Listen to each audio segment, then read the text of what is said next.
Inexplicable su amor, no lo merezco. Tantas caídas y aún me amas tal como soy. Inexplicable su amor, no lo merezco. Tantas caídas y aún me amas tal como soy.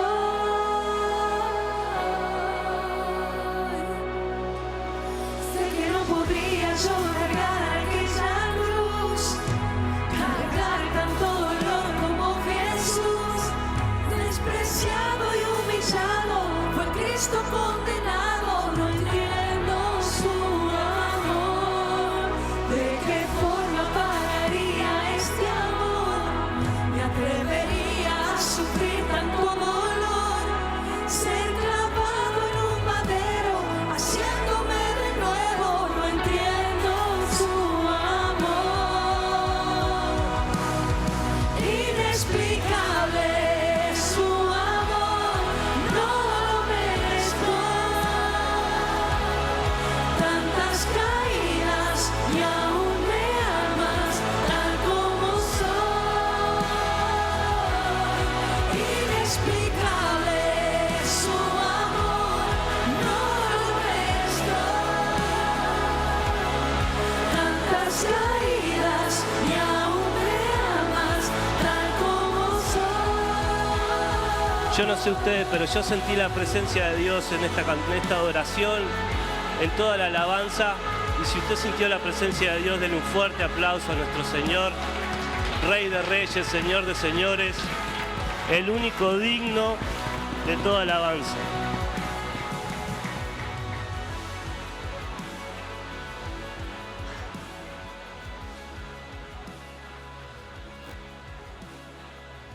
Qué bueno estar en este lugar hoy, qué bueno que pudieron llegar.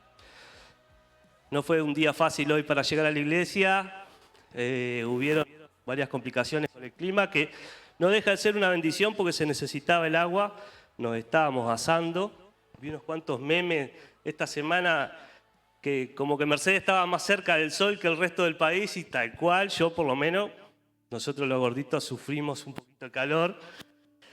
Entonces yo lo sufrí como loco, sobre todo en el trabajo. Pero bueno, esta agua es una bendición, aunque sabemos que capaz que nos complica un poquito para poder llegar a la iglesia, pero era necesario. David creo que estaba esperando el agua como loco. Una bendición. Y primero que nada, decirle que seguramente esperaban encontrar al pastor. Obviamente el pastor no está. Yo soy un poco más flaco que el pastor, más petizo también. Pero obviamente que el pastor no está. Están de vacaciones, unas merecidas vacaciones. Después de soportarnos todo el año nosotros, se merecen esas vacaciones. Y bueno, nos tocó a nosotros compartir la palabra. También quiero decirles que se preparen para febrero, 10 de febrero. Comenzamos el ayuno y tiene mucho que ver con lo que yo voy a compartir hoy. Que se trata... Yo le puse título a la prédica que decía la presencia de Dios. Todos sabemos que en el ayuno sentimos la presencia de Dios de una manera que capaz que en el resto del año algunos la sentimos y otras veces no, porque yo hoy un poco lo que quiero hablar es que de diferentes situaciones y diferentes momentos cómo nosotros sentimos la presencia de Dios. ¿Qué es la presencia de Dios? Todos sabemos que Dios es omnipresente, Dios está en todos lados, o sea, su presencia está en todos lados. Pero hay momentos donde la presencia de Dios se manifiesta de una manera diferente al común, digamos, de los días y del tiempo que nosotros podemos estar con Él. La presencia de Dios es para disfrutarla, la presencia de Dios es para adorarlo. Todos sabemos que nosotros fuimos creados para adorarlo y para alabarle.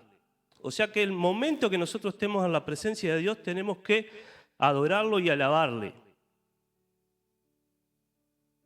Les voy a dar 3 ejemplos bíblicos de tres personajes que hicieron diferentes cosas o trataron de diferente manera la presencia de Dios. El primero, no tuve que buscar mucho en la Biblia, lo encontré cerquita, es Adán. En Génesis 3:8 nos habla de qué hizo Dios con la presencia de Dios. Todos sabemos que en el principio Dios creó a Adán y Eva, hizo toda la creación, creó a Adán y Eva. Y Adán y Eva, no voy a hacer el chiste de Eva, que lo llevó a Adán a pecar, que fue ella que lo indujo al pecado, no lo voy a hacer porque está quemado, aparte hay muchas mujeres, y las de acá adelante son bravas. Pero todos sabemos que Adán y Eva pecaron y eso los apartó de la presencia de Dios. Y miren lo que hizo después de que pecaron, dice, y oyeron la voz de Jehová Dios que se paseaba en el huerto, ¿esto se me corta o no? ¿O se escucha? Que se paseaba en el huerto al aire del día. Y el hombre y su mujer se escondieron de la presencia de Jehová Dios entre los árboles del huerto. Adán y Eva pecaron. ¿Cuál fue su primera reacción? De los primeros hombres, ¿no? La creación de Dios. Pecaron. ¿Cuál fue su primera reacción? Esconderse. Este es el primer ejemplo que les quería dar. ¿Y por qué se escondieron ellos? Porque el pecado trae vergüenza. ¿A quién le ha traído vergüenza el pecado? Creo que a todos, porque es una reacción humana. Está dentro de nuestro ADN, es lo que nos sale a nosotros una vez que pecamos, el tener vergüenza. Y en este primer caso, ellos tuvieron vergüenza y se escondieron. Pero les voy a contar un testimonio que ya los jóvenes lo conocen, porque ya se lo he contado a ellos. Es de un predicador mexicano, si lo quieren buscar después, se llama El Testimonio del Anillo. A ver, Ro. Ahora sí. Se llama El Testimonio del Anillo. Dice que un predicador mexicano fue a predicar al norte de México, a una ciudad muy al norte. Era muy joven, él estaba estudiando en la universidad. Y dice que viene un pastor y le dice, mirá, Abraham se llamaba este predicador, mirá, Abraham, quiero hacer un pacto contigo, Dios me está inquietando a que te regale mi anillo. Y el pastor le regala el anillo a Abraham, un anillo muy costoso, carísimo, dice que era, muy lindo. Este predicador nunca había tenido un anillo de ese costo, digamos. Y dice que termina la campaña y se va. Él va a estudiar, lo llaman para predicar al sur de México. Se pelea con el director de la universidad porque él estaba al límite de falta, pero él quería ir a predicar a ese lugar, sentía que tenía que ir. Cuestión que él va a esa ciudad, al sur de México, a predicar una campaña, una ciudad mediana para lo que es México, un estadio, llovía. Y dice que él empieza a predicar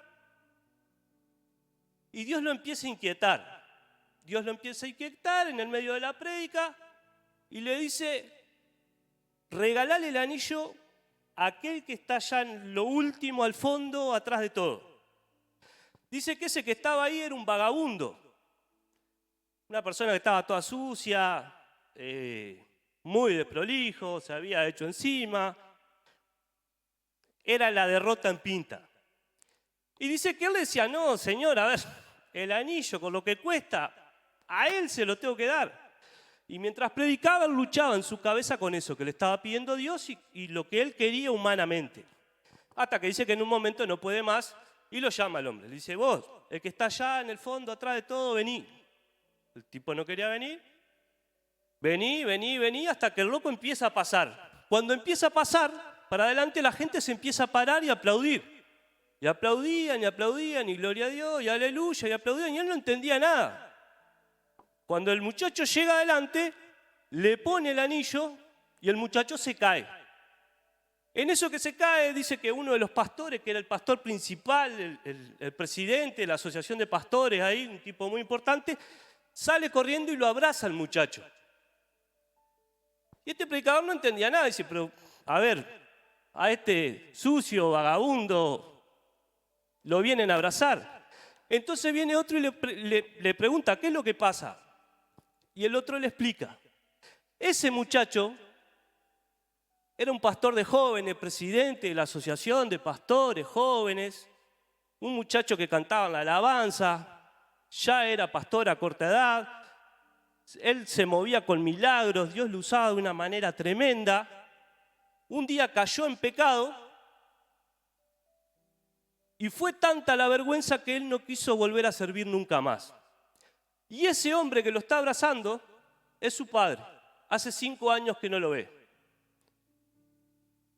Y yo decía, ¿cómo la vergüenza a un muchacho que fue muy usado, que dice que probablemente trajera el avivamiento a esa ciudad y demás, cómo el pecado lo avergonzó de tal manera que llegó a ese punto de vivir en la calle, de vivir como un indigente, capaz que drogándose, capaz que no sé de qué manera estaría, pero dice que era la derrota en pinta el muchacho.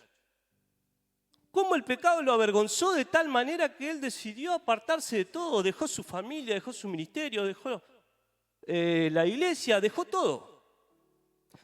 Ahora yo les voy a decir algo. Nosotros podemos estar en pecado, podemos estar apartados, pero Dios siempre va a mover cielo y tierra para que nosotros vuelvamos. Así como con ese muchacho,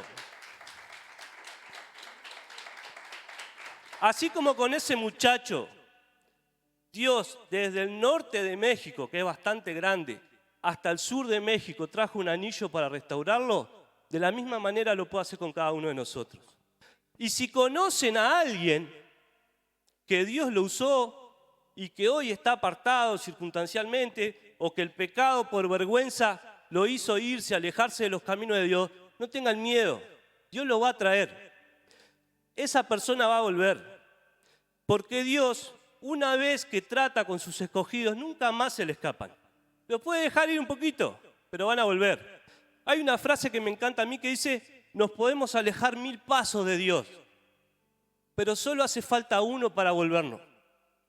Es el arrepentirse y reconocer que Él es nuestro Señor y Salvador, y con eso nada más, no necesitamos otra cosa para volver a sus caminos. Así que quería compartirles ese testimonio y ya voy a seguir porque se me va rápido el tiempo.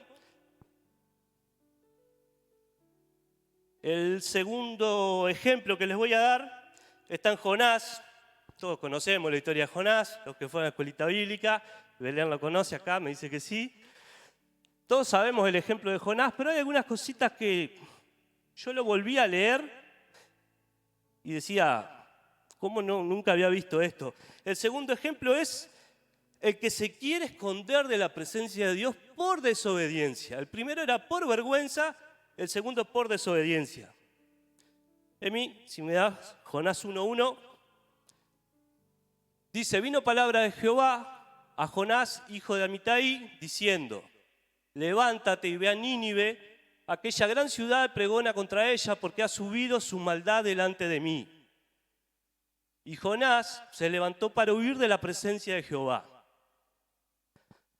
A Jonás le dijeron, para allá, pero como él tenía que hacer algo que no quería, que no le gustaba, salió para allá. La desobediencia. Seguilo, Emi, el otro, pásamelo. Dice, y pagando su pasaje, entró en ella para irse con ellos a Tarsis, lejos de la presencia de Jehová. La desobediencia. La desobediencia trae consecuencias, ¿no? Así como en el principio Adán y Eva fueron desobedientes, hicieron lo que Dios le dijo que no hicieran, la desobediencia trajo una consecuencia que hasta el día de hoy estamos pagando, la desobediencia de Adán y Eva. Y es haber introducido el pecado en la humanidad. Imagínense las consecuencias de la desobediencia. Seguimos con el 4.000. Dice, pero Jehová hizo levantar un gran viento en el mar y hubo un mar, y en el mar hubo una tempestad tan grande que se pensó que se partiría la nave. Y los marineros tuvieron miedo, cada uno clamaba a su Dios. Un detalle acá, cada uno clamaba a su Dios, es decir, no creían en nuestro Dios, no creían en el Dios de Jonás, Eran todos inconversos, eran todos paganos. Y echaron al mar los enseres que había en la nave para descargarla de ellos. Pero Jonás había bajado al interior de la nave y se había echado a dormir. Y el patrón de la nave se le acercó y le dijo: ¿qué tienes, dormilón? Levántate y clama a tu Dios. Quizás Él tendrá compasión de nosotros y no pereceremos. Otras versiones dicen el capitán de la nave. Y yo miraba esto y pensaba, ¿no? Decía, qué feo que un inconverso, alguien que no cree en Dios, te diga a vos, levantate y orá. Levantate y clamá a tu Dios. Qué triste, ¿no? Que lo hayan visto de esa manera Jonás. Y yo pensaba para mí, qué triste sería que alguien, yo qué sé, un inconverso de mi trabajo viniera y me dijera: vos, estás pasando esta dificultad, ¿por qué no orás? ¿O por qué no clamás a tu Dios? ¿Por qué no buscás a tu Dios? Sería triste, sería feo. Porque yo no estaría dando el testimonio que tengo que dar. Y porque yo estaría negando a mi Dios de manera indirecta, capaz. Ojalá que nunca nos pase de que venga un inconverso y nos diga: vos, ¿por qué no estás pidiéndole a tu Dios? ¿Por qué no estás orando? Eso hablaría que nosotros como cristianos tenemos que mejorar en ese aspecto, sobre todo en el tema de nuestro testimonio. Jonás 1:10 dice: y aquellos hombres temieron de sobremanera y le dijeron: ¿por qué has hecho esto? Porque ellos sabían que huía de la presencia de Jehová, pues Él se los había declarado. Los marineros tuvieron miedo y sabían que esto era consecuencia de lo que estaba haciendo Jonás. Aún sin creer en Dios, en nuestro Dios y en el Dios de Jonás, sabían que lo que estaba pasando era consecuencia de que Jonás estaba desobedeciendo a Dios y de que Jonás estaba tratando de esconderse de Dios. Ahora, sabemos que después de eso, echan suerte, lo tiran a Jonás del barco y Jonás cae en la famosa historia de que cae en la ballena. Y yo decía: Señor, cuando Jonás cae en la ballena, ¿qué es lo que querés hablarnos? Sí, es consecuencia de su desobediencia, sí, está claro, pero tiene que haber algo más. Y yo seguía leyendo el libro de Jonás y veo que en el capítulo 2, Jonás se vuelve a Dios, obviamente, estando adentro de la ballena, y empieza a orar a Dios, y empieza a clamar a Dios, y Dios lo saca de ese lugar. Pero yo decía, ¿cuál es el significado de haber caído dentro de la ballena? Y ahí yo le encontré dos vueltas, digamos. Por un lado, el miedo, el terror de haber estado dentro de la ballena. O sea, vos si tenés miedo, tenés terror, estás en las últimas, ¿qué haces? Recurrís a Dios.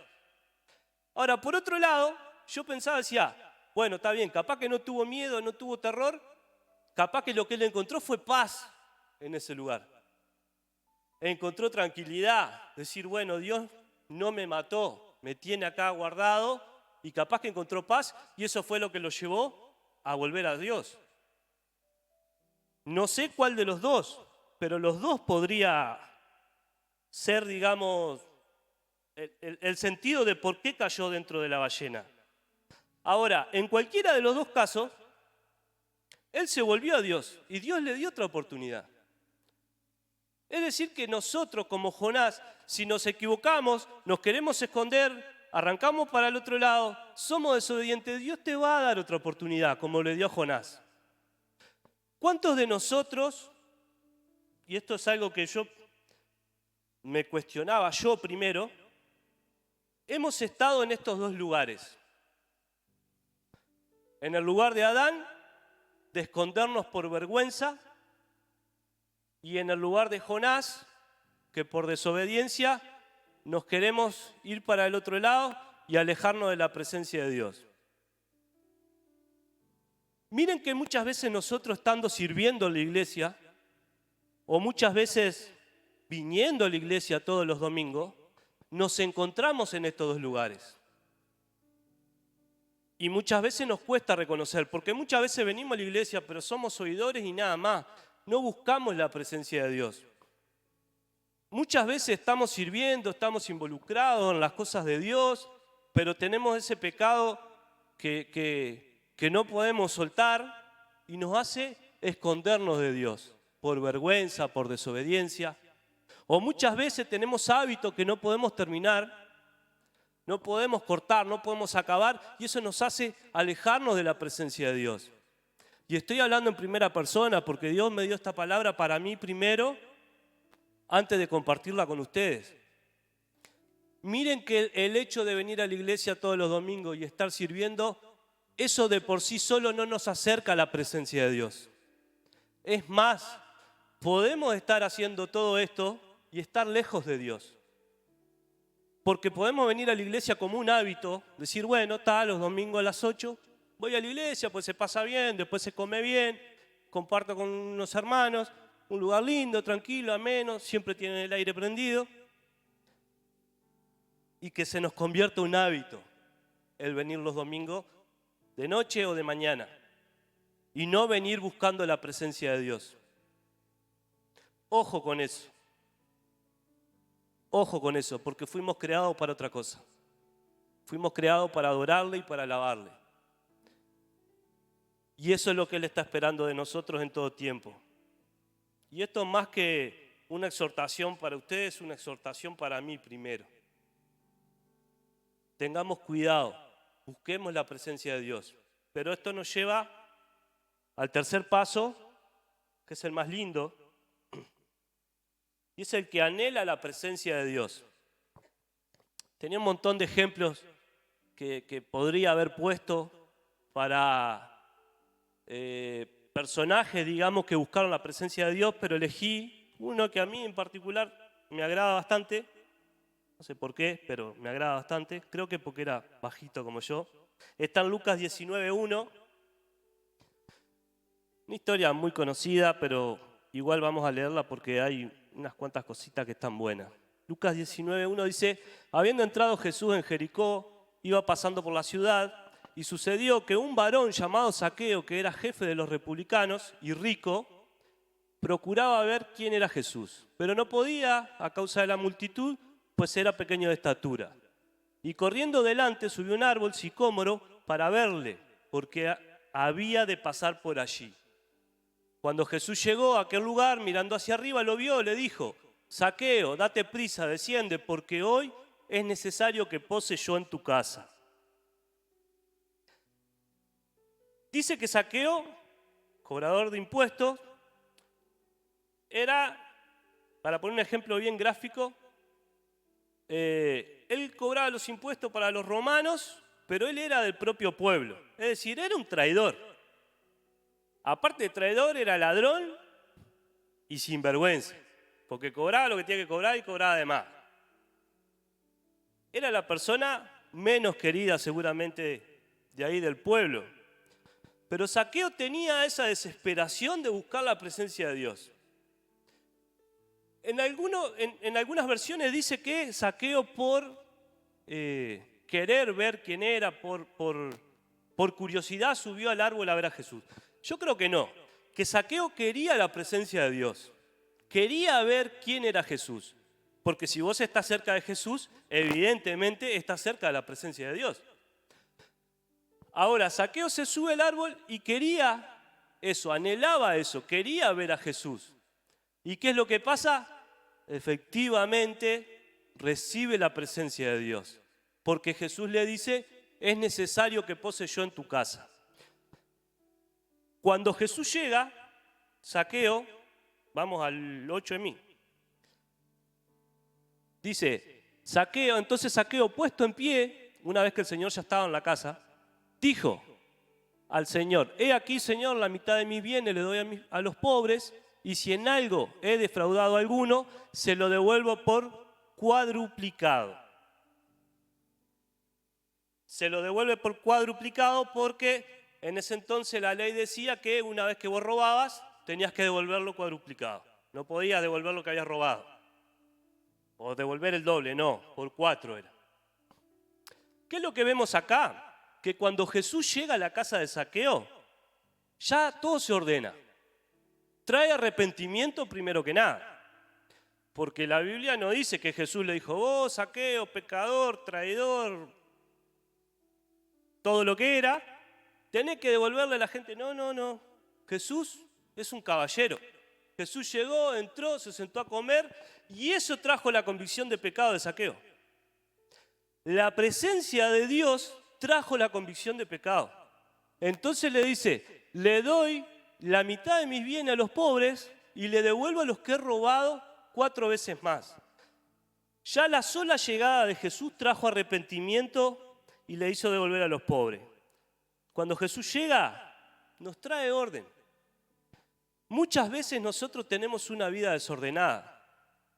Y todos, creo, a no ser los que son cristianos desde niños, los que llegamos después de grande a los pies de Cristo, traíamos una vida desordenada.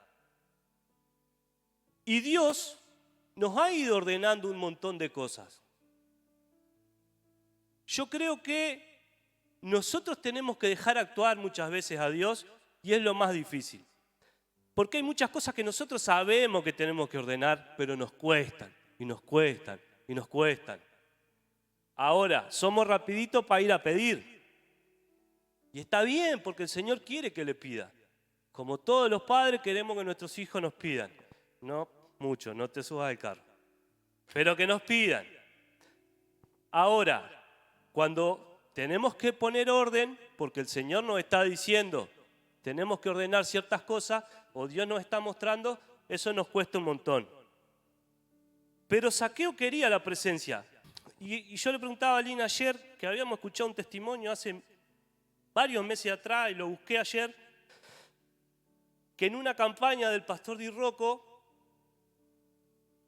hacen pasar a un muchacho que le traía un obsequio, ahí, unas corbatas y cosas, pero voy a ir a lo medular que me gustó de ese testimonio. Y el muchacho muy humilde, o sea, un muchacho jovencito, se notaba que era muy humilde. Y Di Rocco lo hace pasar, empiezan a hablar, cuenta un poco su testimonio, y el muchacho se cae tocado por el Espíritu Santo. Y entonces Di Rocco dice, ¿hay alguien, algún familiar, alguien que vino con él? Y él había ido solo. Y cuenta una mujer que lo había visto el día anterior de la campaña y que ese día en la campaña estaba con él.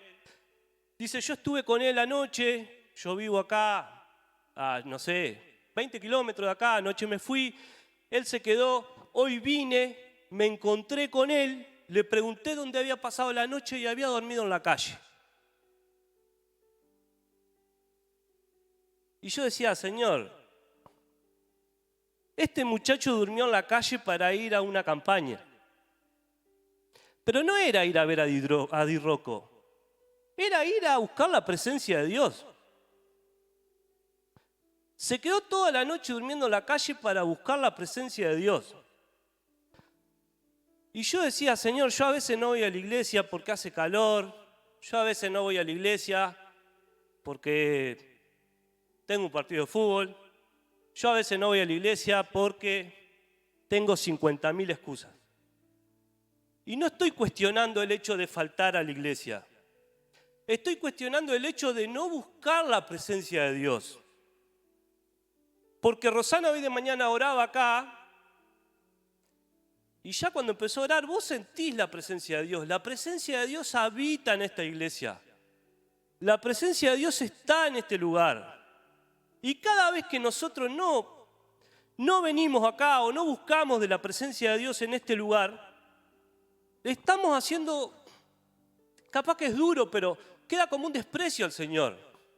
Y no estoy diciendo que no pueden faltar a la iglesia, porque el pastor nos enseña, cuando tenemos que tomarnos vacaciones, tenemos que tomarnos vacaciones, cuando tenemos que priorizar la familia, hay que priorizar la familia. No quiere decir que no se puede faltar a la iglesia.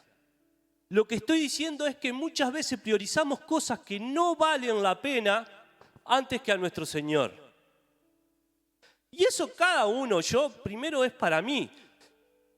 Yo me tengo que analizar y me tengo que cuestionar cuántas veces le he dicho al Señor, no, Señor, esperá, tengo esto que es más importante. Este muchacho estuvo toda la noche anhelando la presencia de Dios para el otro día. Nosotros tenemos la presencia de Dios en este lugar. Yo siento la presencia de Dios en mis pastores. Yo siento la presencia de Dios en mis líderes. Yo siento la presencia de Dios en este lugar. Yo me tengo que pegar a ellos. Yo me tengo que pegar a mi iglesia. Esta es mi casa. Dios me plantó en este lugar. Pero yo tengo la convicción de que Dios está en este lugar. Ahora, yo vengo acá, tengo la presencia de Dios, pero me voy a mi casa. Cuando me voy a mi casa, ¿está la presencia de Dios? Cuando yo me voy a trabajar, ¿me acompaña la presencia de Dios?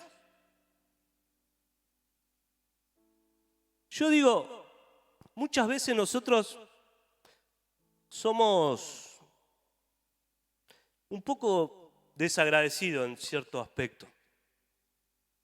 Porque con todo lo que Dios ha hecho por nosotros, con el sacrificio que Jesús hizo en la cruz por nosotros, nosotros nos ponemos en segundo o tercer lugar muchas veces.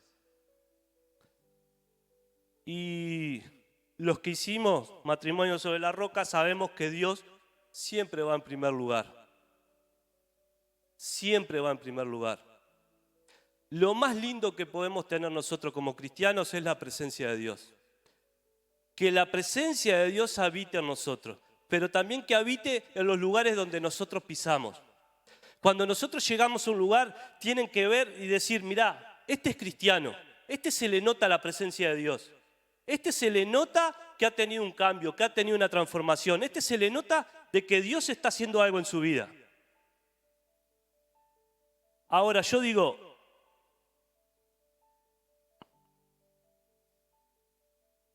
cuando tenemos la presencia de Dios, ¿qué hacemos con ella? ¿La guardamos y la escondemos para el domingo antes de ir a la iglesia? ¿La guardo y la escondo cuando me voy a trabajar o cuando me voy a la cancha? Porque yo hace mucho tiempo escuché un pastor que decía, vos imaginate que siempre Jesús va al lado tuyo, que de hecho es cierto, pero imaginémonos que va físicamente al lado nuestro. Y yo me voy a trabajar y lo tengo a Jesús ahí resplandeciente, hermoso, al lado mío. ¿Cómo me comporto yo en mi trabajo? O en mi trabajo o en las actividades que hagamos cada uno de nosotros. Yo qué sé, cuando voy al fútbol, cuando voy al fútbol 5, cuando voy a la clase de música, no sé, a lo que sea. Y Jesús va al lado mío. ¿Cómo se siente Él al lado mío? ¿Lo avergüenzo o se siente orgulloso? Dice, mirá, este es mi hijo, mirá qué bien se porta, mirá qué bien habla, mirá cómo respeta mi presencia. O lo quiero, date vuelta, Señor, y...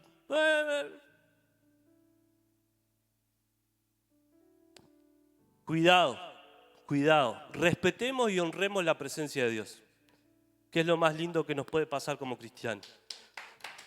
Vamos a ponernos de pie.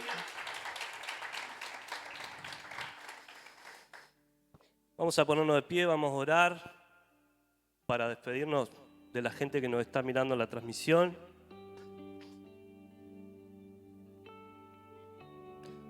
Cuidemos la presencia de Dios. Cuidemos la presencia de Dios, que es lo más hermoso que podemos vivir nosotros como cristianos. Señor, Padre amado, te damos gracias, Señor, en esta hora por este tiempo. Te pido, Señor, que bendigas la gente que nos ha mirado en la transmisión, Señor. Toca sus vidas, Señor, transforma. Sabemos que tú, Padre Santo, tienes un propósito. Aquel que estuvo mirando hoy no es por casualidad. Sabemos que tú tienes planes con esas personas. Sabemos que tú, Padre Santo, tienes un propósito para sus vidas. Por eso, Padre Santo, te pedimos que aquellos que nos están viendo en esta hora, tú los toques, los bendigas, Señor. Y que pronto, Padre Santo, más pronto que tarde puedan estar en tu casa, Señor. Sea en esta casa o en otro lugar, porque tu iglesia es una, Señor. Tu iglesia es una. Capaz que nos están mirando desde otro lugar y no pueden llegar hasta aquí, pero que busquen una iglesia y que, Padre Santo, puedan conocerte. Y sobre todas las cosas, puedan conocer tu presencia. Te puedan conocer a ti, Señor.